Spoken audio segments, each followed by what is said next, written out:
அழகர் மலைக்கே காவலா இருக்கிறது 18ஆம் படி கருப்பணசுவாமி தான். அவரோட உத்தரவு இல்லாம எதுவும் உள்ள போகவும் முடியாது, வெளியே வரவும் முடியாது.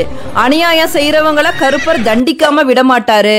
அப்படிங்கறனால இந்த பகுதி மக்களுக்கு 18ஆம் படி கருப்பணசுவாமி மேல பயமும் பக்தியும் அதிகமாவே இருக்கு. தினமும் நூபுர கங்கையிலிருந்து அழகருக்கு அபிஷேகம் பண்றதுக்காக தீர்த்தம் எடுத்துட்டு வருவாங்க.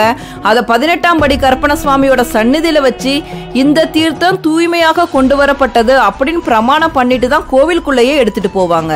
அரங்கன் சொத்து அழகர் அங்க வடிவுக்கும் காணாது அப்படிங்கிற பழமொழி இருக்கு. அந்த அளவுக்கு அதிகமான நகைகள் அழகருக்கு இருக்கு.